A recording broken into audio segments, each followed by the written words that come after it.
We have to pay a little bit more attention to keep the chest, shoulders, and hips all square because there's going to be that kind of that rotational pull of the bell. So it actually is really nice because it adds that component for strengthening. So your job is to keep everything squared up throughout.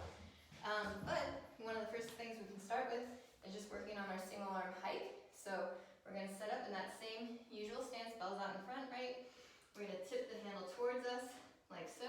We want to make sure that our shoulders and chest are nice and square. And then from here, just go into our hike. So hike, down, hike, down, hike, down. Okay? So that's the starting hike phase. Now all we're doing from there is just adding the full swing after that. So we can start with our start and stop swings. Okay? So we're just going to hike, come up to the full swing, and then park it back down in its starting position. So these singles are nice and challenging as well on that conditioning component. So we're squaring up everything, right? We can use this opposite arm to match if we want to, but just not hold the bell. So it helps keep the torso stable. And then from here, hike, swing, park. Hike, swing, park. Hike, swing, park. Okay? And then we put it all together into a series. So we're going to do 5 swings right here. A lot of time we'll do 10 or 15, just depending. But for starters, just get 5 nice solid swings, and you can go from there. The other thing real quick is the handle position. So when you're doing single hand swings, I don't necessarily keep it in that squared off handle position like we do for the double hand swings, right? Where it's like this. A lot of the time we'll have it at a slight angle, and that's just because from the shoulders point of view, it's actually a little bit more comfortable on the shoulder to have that slight external rotation, okay?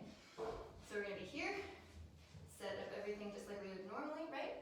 And then hike, 1, 2, 3, 4, 5, and park. So the key is to make sure your park is at a nice neutral spine, so we're not parking with that rounded back, right? Instead, make sure hips go back, neutral spine, nice and tall. Okay, so that is your single arm swing.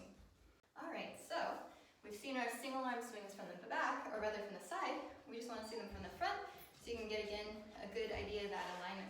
So we're going to start off, hips are back, neutral spine, tilt that handle towards you. Again, I have it at a slight diagonal here. Sit the hips back, hike, stand.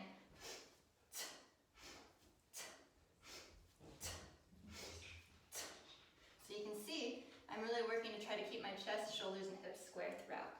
You'll also probably note the breathing pattern. So as you go back, you're breathing in, so breathe in through the nose. Exhale as you come up nice and strong. The reason for this is it actually helps engage the core a little bit more so that it keeps you from at the top hyperextending here into the low back, which we don't want to do because that'll actually irritate the low back frequently with high volume.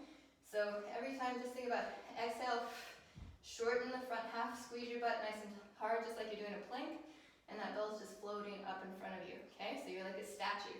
You're not bending and bouncing here at the top. All right, so that's your single arm swing.